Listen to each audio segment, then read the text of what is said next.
Hey folks, we're at the mushroom farm, Carlton Mushrooms, with Mike and Fernando.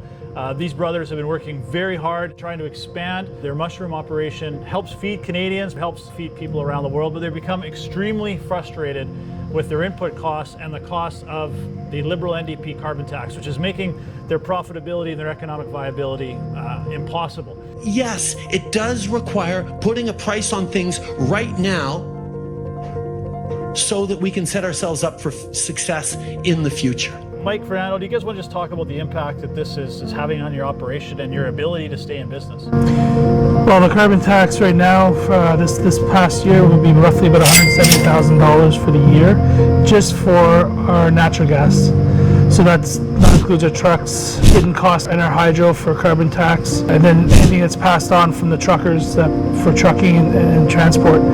So just for our natural gas for heating only, we're about $170,000. By the year 2030, will be $500,000. So this tax goes up every April 1st, and we're not able to increase our mushroom price every year. The Prime Minister now wants to quadruple the carbon tax on those farmers. So, very simple question for Carlton Mushrooms. How should they pay for the $400,000 in new taxes? Should they A, raise prices on consumers, or B, cut production so that we import more of our food from dirty foreign economies? Our last increase was actually the spring of 2022. So we've just been honestly absorbing inflation and all these extra costs. So it knocks out your bottom line, and it's hard to pay your bills. You know, at the end of the year, $170,000. I'd like to take that and put it down on my mortgage for the farm. You know, and keep it be a little more viable. So it is becoming very tough. So we had a conservative private members bill, Bill C-234. By passing 234 and offering an exemption on the carbon tax to propane and natural gas, this will save farmers close to $1 billion by 2030. Which would have exempted the carbon tax from on-farm fuels like natural gas and propane, which would have meant another $170,000 into your business's pocket. But the Liberals and the Liberal-appointed senators have taken that out of 234, meaning for heating and cooling of barns, which you are doing here in this state-of-the-art, double-insulated mushroom farm to grow this incredible produce. But you're not going to be included in this private members bill anymore. You're not going to get that exemption. That must be frustrating for you that the Liberals are picking and choosing which farmers are going to benefit and which aren't. Yeah, it's frustrating for sure. We've continued to reinvest into our facilities to modernize it and to keep it as efficient as possible. So not being included in that bill, you know, we feel we've done as much as we can do to, you know, reduce our carbon footprint and to be as efficient as possible. And you know, to get penalized for doing everything we thought was good is tough. You bring up a really good point, and one of the arguments from the Liberals to try to delay this bill was, you know, farmers need to look at alternatives. A company that says, oh, you know what?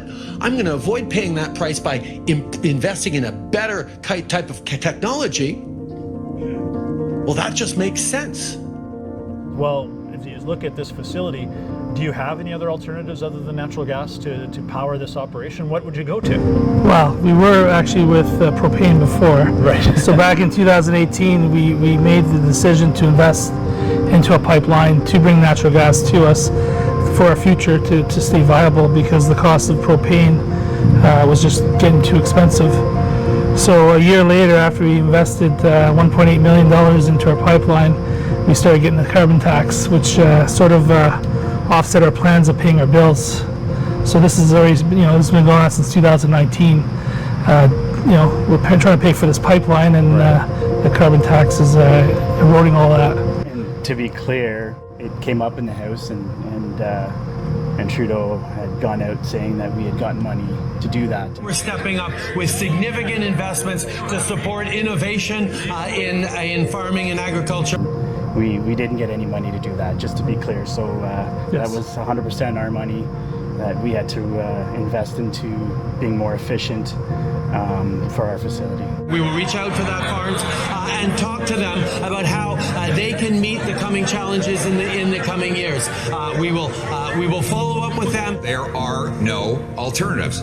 So when the Prime Minister follows up with Carlton Mushrooms, how is he going to advise them to pay the $400,000 carbon tax bill he's sending them? Is it by raising prices on consumers or cutting food production so we buy foreign food from polluting countries? So, for instance, like propane, back then we'd be using roughly about 2 million liters a year of propane. Because we're natural gas, we're about 1.3 million cubic meters of natural gas. So it is more efficient. Right. So it is the cleaner fuel out there. Right. And so it's not right to basically punish us for that.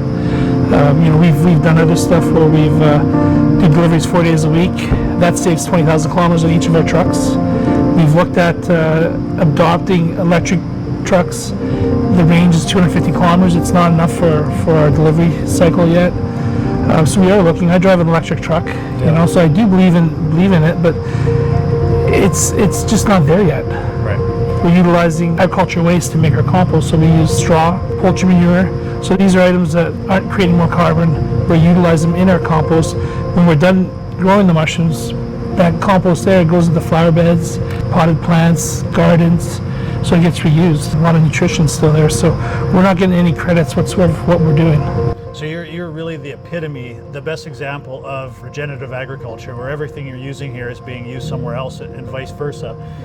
But rather than being applauded for that, you're being punished with much higher and higher carbon taxes. When, like you said, Fernando, you don't have any other alternatives. Not like you can put in 1,000 heat pumps in here to make this work. You need reliable, clean, Canadian natural gas, which is what you're using, but instead of getting credit for that, like I said, you're getting punished. Yep, exactly. And what is this going to do to your business moving forward? If, like you said, by 2030, if this carbon tax continues to increase, you were saying you've been in this business for 40 years.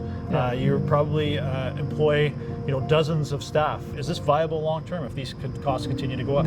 No, because right now, we employ roughly about 160 full and part-time employees, all local employees from the city of Ottawa. When it hits $500,000, we can't absorb that. There's no way. So, and the problem is we don't want to raise the price of mushrooms in the stores, so we don't want to increase the price to the consumer. So that's not an option either. Mushrooms are very nutritious, they're very good for you, and we want it to be cost effective for the consumer. If it's not priced right, they'll look at it as a luxury item and they won't buy it. Right. It's happening now. Yeah, and it's their health, right? And it's so important. People don't realize how good it is for you. It's important to keep that cost down for the consumer. This is something grown in Canada. It's 12 months a year. It's consistent. It's in the stores. It's not seasonal. Unfortunately, it's gotten to a point now that mushrooms aren't selling unless they're on special. Right.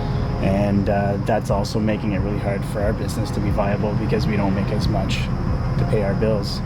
So it's gotten to be too expensive in the grocers because of the price that's on the shelf. Right. So we've seen, when they're on special, the consumption's there. People want to eat mushrooms.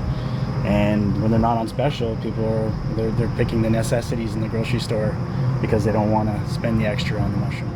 So you're seeing the impact of the carbon tax on you as a producer, on the trucker, on the manufacturer, the processor, and certainly the retailer, which is leading to much higher grocery prices, and that's having an impact. You're seeing that firsthand. Oh yeah, absolutely. Yeah, everything's gone up. All our cardboard's gone up. Our tills, peat moss, straw, everything's gone up because of the carbon tax.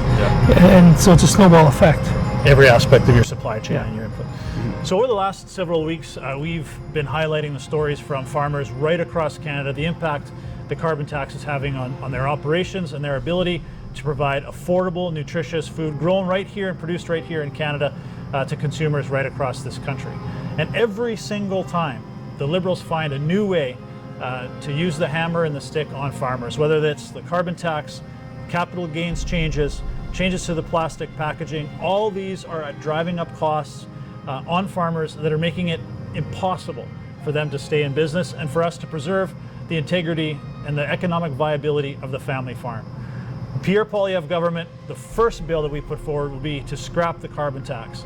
But in the meantime, we need our Bloc and our Liberal members of Parliament to support Bill C-234 in its unamended form so every farmer across Canada can get that carbon tax carve-out on natural gas and propane so they can stay in business and ensure Canadians have affordable food on their plate every single day. Thanks very much, you guys. I appreciate it. Thank you. Did you know nearly every fresh mushroom you see in your grocery store is grown by a Canadian farmer near me and you. Our Canadian mushrooms are grown and hand-picked with pride, from our farms to your plate. Thank you for buying Canadian mushrooms.